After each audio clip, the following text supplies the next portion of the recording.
ഉൽപ്പത്തി പുസ്തക വായന 29-ാം അധ്യായം. ലാബാൻ്റെ വീട്ടിൽ. യാക്കോബ് യാത്ര തുടർന്നു. കിഴക്കുള്ളവരുടെ ദേശത്ത് അവൻ എത്തിച്ചേർന്നു. അവിടെ വയലിൽ ഒരു കിണർ കണ്ടു. അതിൻ്റെ ചുറ്റും 3 ആട്ടിൻപറ്റങ്ങളും.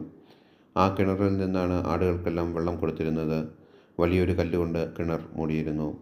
ആട്ടിൻപറ്റങ്ങളെല്ലാം എത്തുമ്പോൾ അവർ കിണറ്റുവക്കത്ത് നിന്ന് കല്ലുരുട്ടി മാറ്റി ആടുകൾക്ക് വെള്ളം കൊടുക്കും. അത് കഴിഞ്ഞ് കല്ല് ഉരുട്ടി വെച്ച് കിണർ അടയ്ക്കുകയും ചെയ്യും. യാക്കോബ് അവരോട് ചോദിച്ചു, സഹോദരന്മാരെ, നിങ്ങൾ എവിടെ നിന്ന് വരുന്നു? ഹാരാനിൽ നിന്ന് അവർ മറുപടി പറഞ്ഞു. അവൻ വീണ്ടും ചോദിച്ചു, നിങ്ങൾ നാഹോറിൻ്റെ മകൻ ലാബാനെ അറിയുമോ? അറിയുമെന്ന് അവർ പറഞ്ഞു. അവൻ സുഖമാണോ? അവൻ ചോദിച്ചു. അതെ, അവർ പറഞ്ഞു. ഇതാ അവൻ്റെ മകൾ റാഹേൽ വരുന്നു. അവൻ പറഞ്ഞു, പകൽ ഇനിയും ഏറെയുണ്ടല്ലോ. ആടുകളെ ആലയത്തിലാക്കാൻ നേരമായിട്ടില്ല.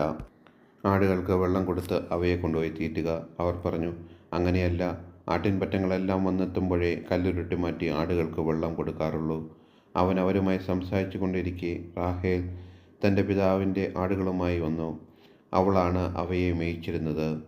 തൻ്റെ മാതൃ സഹോദരനായ ലാബാൻ്റെ മകൾ റാഹേലിനെയും അവൻ്റെ ആടുകളെയും കണ്ടപ്പോൾ യാക്കോബ് ചെന്ന് കിണർ മൂടിയിരുന്ന കല്ല് ഉരുട്ടുമാറ്റുകയും ലാബാൻ്റെ ആടുകൾക്ക് വെള്ളം കൊടുക്കുകയും ചെയ്തു. പിന്നീട് അവൻ റാഹേലിനെ ചുംബിക്കുകയും ഉറക്കെ കരയുകയും ചെയ്തു. താൻ അവളുടെ പിതാവിൻ്റെ ബന്ധുവും റബേക്കായുടെ മകനുമാണെന്ന് യാക്കോബ് അവളോട് പറഞ്ഞു. അവൾ ഓടിച്ചെന്ന് പിതാവിനെ വിവരം അറിയിച്ചു. തൻ്റെ സഹോദരിയുടെ പുത്രനായ യാക്കോബിൻ്റെ വാർത്ത കേട്ടപ്പോൾ ലാബാൻ അവനെ കാണാൻ ഓടിയെത്തി. അവൻ യാക്കോബിനെ കെട്ടിപ്പിടിച്ച് ചുംബിച്ച് വീട്ടിലേക്ക് കൊണ്ടുപോയി. യാക്കോബ് വിവരങ്ങളെല്ലാം ലാബാനോട് പറഞ്ഞു. ലാബാൻ പറഞ്ഞു, എൻ്റെ അസ്ഥിയും മാംസവും തന്നെയാണ് നീ. 1 മാസം യാക്കോബ് അവൻ്റെ കൂടെ പാർത്തു. യാക്കോബിൻ്റെ വിവാഹം.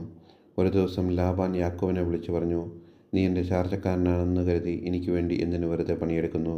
നിനക്കെന്ത് പ്രതിഫലം വേണമെന്ന് പറയുക. ലാബാന് 2 പുത്രിമാരുണ്ടായിരുന്നു. മൂത്തവളുടെ പേർ ലയ എന്നും ഇളയവളുടെ പേർ റാഹേൽ എന്നും. ലയയുടെ കണ്ണുകൾ മങ്ങിയവയായിരുന്നു. റാഹേലാവട്ടെ സുന്ദരിയും വടിവൊത്തവളുമായിരുന്നു. യാക്കോബ് റാഹേലിൽ അനുരക്തനായി. അവൻ ലാബാനോട് പറഞ്ഞു, അങ്ങയുടെ ഇളയ മകളായ റാഹേലിന് വേണ്ടി 7 കൊല്ലം ഞാൻ അങ്ങയുടെ കീഴിൽ ജോലി ചെയ്യാം. ലാബാൻ പറഞ്ഞു, അവളെ മറ്റാർക്കെങ്കിലും കൊടുക്കുന്നതിനേക്കാൾ നല്ലത് നിനക്ക് തരുന്നതാണ്. എൻ്റെ കൂടെ പാർത്തുകൊള്ളുക. അങ്ങനെ റാഹേലിന് വേണ്ടി യാക്കോബ് 7 കൊല്ലം പണിയെടുത്തു.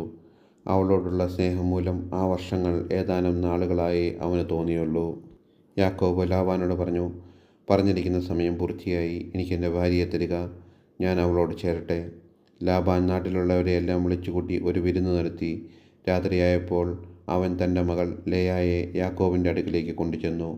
അവൻ അവളോടുകൂടെ ശയിച്ചു. ലാബാൻ ലേയായ്ക്ക് പരിചാരികയായി തൻ്റെ അടിമയായ സിൽഫായെ കൊടുത്തു.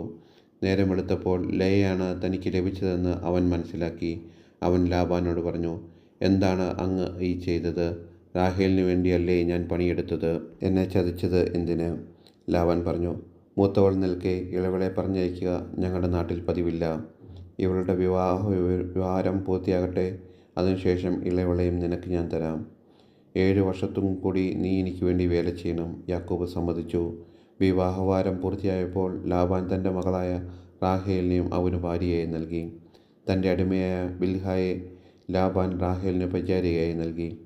യാക്കോബ് റാഹേലിൻ്റെ കൂടെ ശയിക്കുകയും ചെയ്തു. അവൻ ലേയായേക്കാൾ കൂടുതൽ റാഹേലിനെ സ്നേഹിച്ചു. 7 വർഷം കൂടി അവൻ ലാബാൻ്റെ കീഴിൽ വേല ചെയ്തു. യാക്കോബിൻ്റെ മക്കൾ. ലേയ അവഗണിക്കപ്പെടുന്നതായി കർത്താവ് കണ്ടു. അവിടുന്ന് അവൾക്ക് ഗർഭധാരണ ശക്തി നൽകി. റാഹേലാകട്ടെ വന്ധ്യയായിരുന്നു. ലേയ ഗർഭം ധരിച്ച് ഒരു പുത്രനെ പ്രസവിച്ചു. അവൾ അവന് റൂബൻ എന്ന് പേരിട്ടു. കാരണം കർത്താവ് എൻ്റെ കഷ്ടപ്പാടുകൾ കണ്ടിരിക്കുന്നു. ഇനി എൻ്റെ ഭർത്താവ് എന്നെ സ്നേഹിക്കുമെന്ന് അവൾ പറഞ്ഞു. അവൾ വീണ്ടും ഗർഭം ധരിച്ച് ഒരു പുത്രനെ പ്രസവിച്ചു. അവൾ പറഞ്ഞു, ഞാൻ അവഗണിക്കപ്പെടുന്നുവെന്നറിഞ്ഞ കർത്താവ് എനിക്ക് ഇവനെ കൂടി നൽകിയിരിക്കുന്നു. അവൾ അവന് ശിമിയോൻ എന്ന് പേരിട്ടു. അവൾ പിന്നെയും ഗർഭിണിയായി ഒരു മകനെ പ്രസവിച്ചു. അവൾ പറഞ്ഞു, ഇനി എൻ്റെ ഭർത്താവ് എന്നോട് കൂടുതൽ അടുക്കും. കാരണം ഞാൻ അവന് 3 പുത്രന്മാരെ നൽകിയിരിക്കുന്നു. അതുകൊണ്ട് അവൾ അവനെ ലേവി എന്ന് വിളിച്ചു. അവൾ വീണ്ടും ഗർഭം ധരിക്കുകയും ഒരു പുത്രനെ പ്രസവിക്കുകയും ചെയ്തു. അവൾ പറഞ്ഞു, ഞാൻ കർത്താവിനെ സ്തുതിക്കും. അതുകൊണ്ട് അവൾ അവന് യൂദ എന്ന് പേരിട്ടു. പിന്നീട് കുറേ കാലത്തേക്ക് അവൾ പ്രസവിച്ചില്ല.